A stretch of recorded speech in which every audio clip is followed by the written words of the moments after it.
Du Trizac. L'original. Radio. Du Trizac. Votre plaisir coupable. Cube Radio. Bonjour tout le monde, c'est le 21 septembre 2023, j'espère que vous allez bien. Une journée d'allergie de fou, je sais pas si vous avez ça chez vous, mais... Je sais pas, je vais passer jusqu'à 1h30. Bref, on va parler de hockey féminin, la Ligue de hockey féminin à midi avec Daniel Sauvageau. Et vers 11h, midi moins quart, on aura le patron du poste de commandement 21 pour nous expliquer ce qui se passe dans le quartier chinois, faire suite à l'entrevue avec Phil Chu, qui est un résident et qui se pose des questions et qui se demande s'il va quitter le quartier parce que vraiment, il n'en peut plus d'itinérance. La drogue, la saleté, la criminalité. On va revenir là-dessus. Tout d'abord, Alexandre Dubé prend la relève pour relancer cette émission. Alex, bonjour. Bonjour, M. Dutrizac. Vous avez l'air d'avoir le schnauzer plein. Là. Ah, c'était écœurant. Puis, tu sais, moi, je suis équipé en nez, là. Fait que, tu sais, c'est comme Roger Giguère disait, c'est beau un gros nez, mais c'est de l'entretien. c'est beaucoup d'entretien, ça se remplit vite. Ah, c'était écœurant. Puis, il n'y a pas de Kleenex. Il n'y a pas de Kleenex. Est-ce qu'on peut avoir une subvention pour des Kleenex à Cube Radio? On peut-tu juste avoir une boîte de Kleenex quelque part dans tout Cube Radio? Ça serait vraiment apprécié. Je me mouche avec du papier cul. Non. On pourrait le demander. Ouais. On pourrait le demander à Mme Plante, là, à l'installer des beaux bacs à fleurs pas très loin d'ici. J'allais me moucher dans ses feuilles. Non. Ouais, laisse faire. Alors, identité du genre... OK, vas-y. Ouais. Ben, tu vois, je vais rebondir sur ton... j'ai été un peu sans mots, moi, quand j'ai vu ce qui est arrivé hier. C'est-à-dire que, on n'a pas vu venir ça tant que ça, cette espèce de mouvement de confrontation hier lors de cet événement là, qui s'appelait, vous connaissiez peut-être ça, là, 1 Million March for Children. Ben oui. C'était un événement qui avait lieu simultanément dans plusieurs grandes villes là, du Canada. Là. C'était le cas à Ottawa, Vancouver, Halifax, et il y a eu des rassemblements à Montréal. Maintenant, c'était pas chic, là, ce à quoi on a assisté de part et d'autre, là, des engueulades, des insultes, puis ça, il faut dénoncer ça, là, des insultes homophobes, transphobes. Devant des enfants. Là. Devant des enfants. Super. Parce qu'au cœur de tout ça, on disait on veut protéger les enfants face à tout ce qui est des idéologies de genre enseignées à l'école. C'est un peu toujours cette trame de fond-là. Et là, imagine Alex. On en venait pratiquement au cou devant les enfants. La crinquée religieuse là, qui est arrivée puis a dit à son enfant, le monsieur qui est là, le monsieur qui aime des messieurs, là, ben c'est un faggot, là, c'est une tapette. T'sais, le monsieur qui... Tu sais, enseigner la haine aux enfants, ça se peut-tu? Au lieu de dire... un homme aime un homme, une femme aime une femme, puis regarde, c'est l'amour, puis il n'y a pas de recette dans la vie. Tu sais, au lieu d'enseigner l'ouverture d'esprit, puis l'acceptation des autres qui pensent pas comme soi, non, c'est pas ça qu'on fait. On insulte, puis on injurie.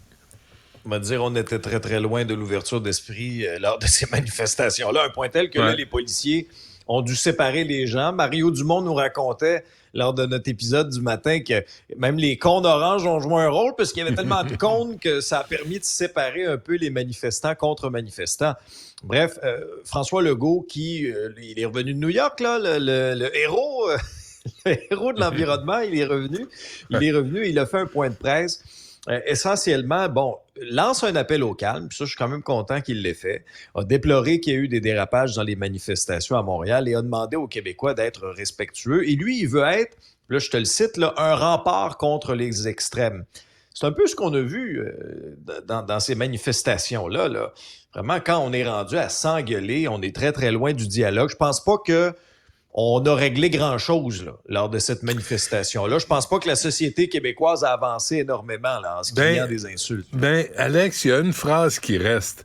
Tu sais, à part fasciste go home, là, c'était « J'ai quitté le pays à cause de gens comme vous ». Et ça, là, depuis qu'on parle des intégristes religieux au Québec, les islamistes qui essaient d'imposer la charia puis leur code de vie, puis de pas reconnaître que les petites filles ont autant de droits que les petits gars, ben depuis ce temps-là, je l'ai, je sais pas combien de fois, entendu de la part de musulmans et de musulmanes qui ont dit « On a quitté notre pays natal parce que c'était des crinqués pis des intégristes et on les retrouve ici à nous faire chier puis à nous écœurer. » Ça, je pense que ça a marqué. Oui, une phrase aussi que je retenais, ça a été, là, je le cite, là, je le paraphrase, là, mais j'ai pas reconnu, là, le Québec, là. J'ai pas reconnu les valeurs québécoises dans cette engueulade-là. Alors, d'une part, François Legault, lui, veut se faire un rapport contre les extrêmes.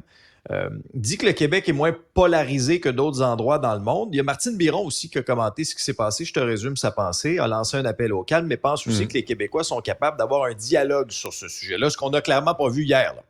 Mais là, maintenant, c'est quoi la suite des choses? Parce que là, depuis la rentrée parlementaire, Benoît, là, ça fait 2 semaines, là on a...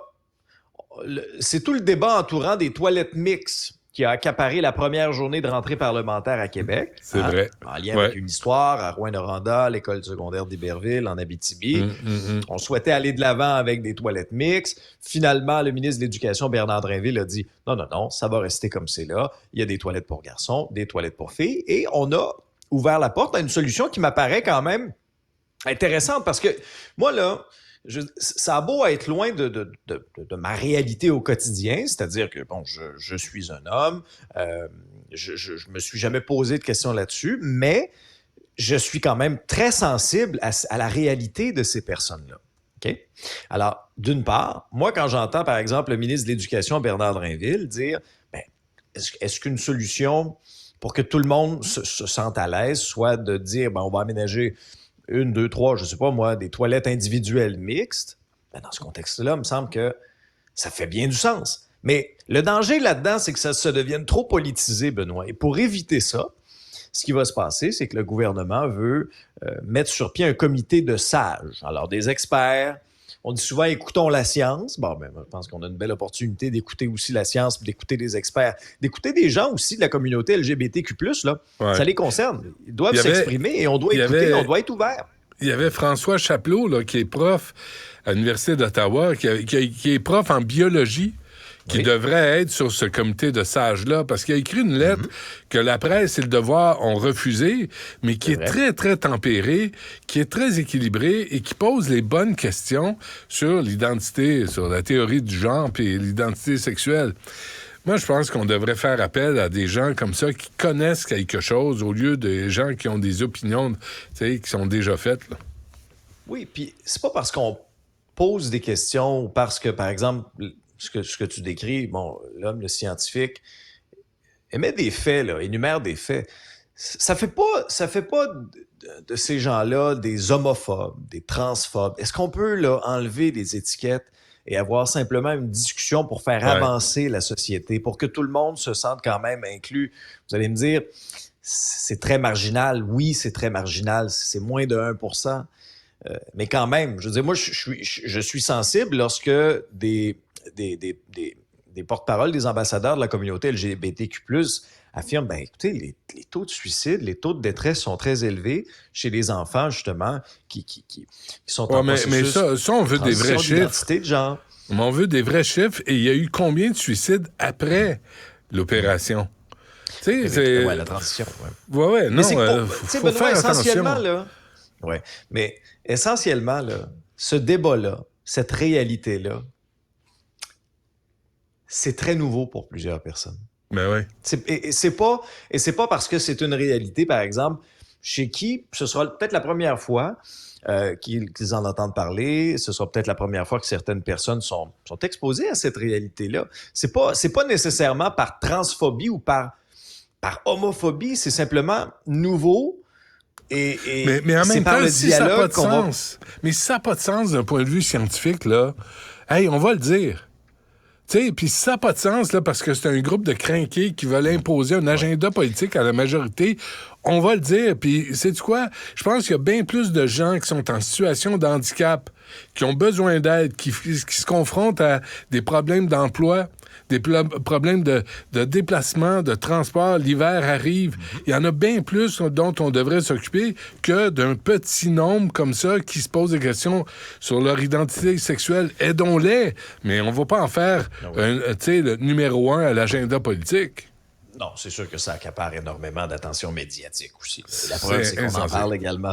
On en parle encore également dans l'épisode à ce moment. Puis tu sais, dès que tu touches la sexualité, t'as tous les crinqués religieux de toutes les religions qui font des cacas nerveux et qui préfèrent l'ignorance. On a vu ça hier. Ben oui, tu sais, à un moment donné, il va falloir qu'on enligne. Là, la ligne est là. Puis on reculera pas. On reculera pas de 60 ans. On reculera pas au 7e siècle non plus. Je vous informe de ça au Québec, là. Il faut condamner ça. Il faut condamner ça. Je veux dire, il y a eu là, des débordements épouvantables. Il y a des propos qui ont été tenus. Je veux dire, c'était homophobe, c'était transphobe. Moi, je dénonce ça. Il faut dénoncer ça. C'est pas comme ça qu'on va faire avancer la société. C'est en discutant calmement. Et en ne s'accolant pas des étiquettes dans le front dès qu'on pose une question. Un bel exemple à suivre pour les enfants. Ah oui, maman, hier, est allée traiter le monsieur de tapette puis de faguette. Maman était fâchée. Oui. Pourquoi? Ben, parce que maman croit en un lutin imaginaire, puis elle pense qu'elle a raison, puis elle pense qu'elle parle au nom de Dieu. Ah oui, on peut-tu discuter avec ta maman? Ben non, parce qu'elle a raison. La parole vient de Dieu. Fait que, tu sais, tu peux pas négocier, tu peux pas discuter. Prends tes pilules aux 4 heures. C'est toujours un bon conseil qu'on peut appliquer dans différentes sphères de notre vie, Benoît. Ouais, je suis pas médecin, là. Mais l'ordonnance, c'est ça. Prends tes pilules aux 4 heures. Toi, tu pourrais prendre une petite pilule pour les allergies. J'en ai pris une. Là, je sens qu'elle vient d'embarquer. C'est drôle, hein? C'est comme ça. Elle vient de... Hop là! Wake up! Retour du masque obligatoire. Où ça? Bon, alors, ça se passe en Estrie. C'est une nouvelle qui fait déjà réagir beaucoup sur les réseaux sociaux. Parce qu'il y en a, dès qu'on parle du masque, là, ça les... Tu parles de petits caca nerveux, là. ça leur fait revivre des situations pas drôles. Alors, tu vois. La réalité, les faits, c'est que on observe une hausse du nombre de cas de COVID, notamment. Il y a des éclosions en milieu de soins. Et résultat de tout ça, le CIUS de l'Estrie réimpose le port du masque obligatoire. Pour qui? Pour les visiteurs, donc ceux qui viennent visiter des patients, mais pour le personnel aussi. Pour combien de temps? Pour une période indéterminée. Et là, j'entendais les commentaires du ministre de la Santé, Christian Dubé. Est-ce que ça va être du mur à mur? Est-ce que... Non. Là, on va procéder par endroits. On va procéder chirurgicalement. C'est-à-dire que là, il semble y avoir un problème du côté de l'Estrie. Christian Dubé a dit, je laisse le choix au PDG. Là. Mais que dit la science là-dessus, Alexandre? On va revenir à ça. Par rapport au masque? La propagation, là, par aérosol, là, si tu mets un masque, tu diminues les risques de contaminer les autres. Fait que c'est tout ce qu'on dit, là. C'est pas un contrôle de l'esprit par l'État grâce au... Non, c'est juste un masque. Comme il s'en met partout en Asie, quand t'es contagieux, tu protèges les autres par courtoisie. Ouais. Mais le problème, c'est que ça a été instrumentalisé, notamment sur le plan politique par certains. Alors, le masque, c'est devenu diabolisé. Quand tu dis certains, tu parles de qui, là? Faut vraiment que je te les renomme. Oui, je t'en prie. Tu sais, je veux dire... Ben oui, non, c'est ça. Non, mais ça a été, que ce soit ici ou aux États-Unis, je veux dire, le masque est devenu un outil politique, est devenu même un outil propagande, ce qui était... sens complètement ridicule.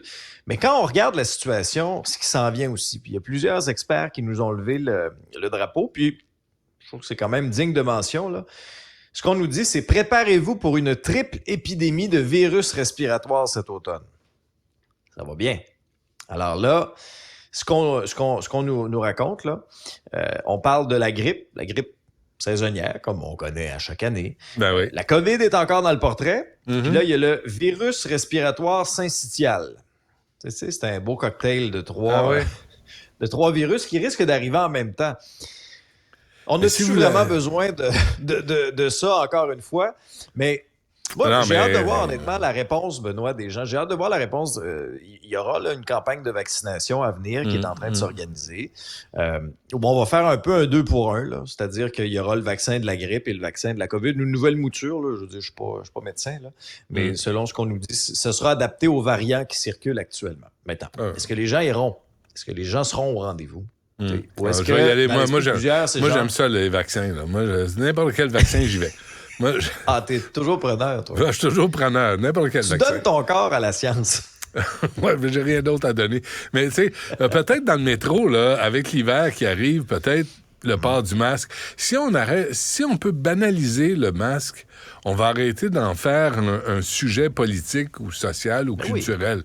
C'est arrêter avec ça. C'est juste pour protéger. C'est comme prendre une gomme quand tu pues de la gueule. Exactement. tout. J'aime ton image. C'est bon. Merci. C'est très, très bon. Non, mais c'est vrai. Moi, je veux dire, au contraire, moi, j'apprécie. Moi, si quelqu'un, je sais pas, moi, un collègue a le rhume, là, bon, Ouais. puis tu sais, il va travailler. Ouais. C'est arrivé là, récemment là, sur un plateau de. Bon, il y avait un petit rhume, mais il a mis un masque. Il n'y a rien là. Il a mis un C'est masque, tout. puis je ne C'est l'ai tout. pas attrapé. Puis je On le le remercie. remercie parce que je peux pas me permettre d'être malade parce que je travaille tout le temps. Ben non, c'est ça. S'il y en a un qui peut pas se le permettre, c'est bien toi. Juste Voilà, avant voilà. qu'on se quitte, Alex, là, elle va se stationner devant ta voiture en parallèle un jour. Hein? Tu sais. Non, non, non. Ah, non. Hey, ça, j'en revenais pas. J'en revenais pas quand j'ai eu nouvelle-là dans le journal. Écoutez, il y a une personne, OK, qui n'a pas échoué son test théorique de la SAC, son test de conduite, pas 10 fois, pas 20 fois, 120 fois. Benoît, moi, là, j'ai proposé ce matin à mon épisode, là, j'ai dit, regarde, si elle échoue une 121e fois, là, toi puis moi, on va se cotiser, Ouais. puis on va y payer un abonnement à vie à la STM. OK? Cette personne-là ne doit pas approcher mon véhicule. Je suis bien d'accord. Embarque Geneviève Guilbeault là-dessus, là. On lui donne une carte Oui. rabais. Oui. Non. Non, mais honnêtement, il faut se cotiser. Un On va danger. se mettre en gang. On Ouais, va, ouais, tu sais, c'est un cette danger personne-là public. va pouvoir se déplacer. Non, mais l'autre question aussi, je me dis, comment ça se fait qu'on arrive à 120 tentatives? Il n'y Ouais. a pas... Tu sais, il n'y a pas un nombre limite. Je vais juste rappeler une phrase qu'on nous dit souvent lorsqu'il y a X et Y nouvelles reliées à la conduite automobile. Le permis de conduire, ce n'est pas un droit, c'est un privilège. Alors, Ouais. quand on en est à 120 échecs au niveau, là, pas du test de parallèle, là, le test théorique. Ouais, t'es juste pas doué, Hey, non, tu sais. mais sincèrement.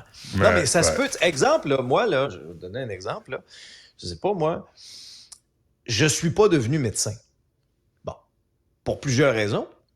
Des petites tendances hypocondriaques. J'aurais de la difficulté à être utile, moi, dans ce milieu-là. Je comprends. Ben, ça se peut des fois que il y a quelque chose qui fonctionne pas. C'est pas pour toi. C'est Je juste pas pour suis toi. pas bon au golf, Benoît. Ouais. J'ai essayé, j'ai suivi Ouais. des cours, mais à un moment Ok. donné, après un an ou deux, j'ai compris que c'était pas pour moi. C'est tout. Mets-toi au quai. C'est tout, hein, à un moment donné. voilà. OK, hey, faut qu'on se laisse, mais on reprend ça demain à 7 h avec notre ami Mario. Merci, Alex. Avec plaisir. Salut. Du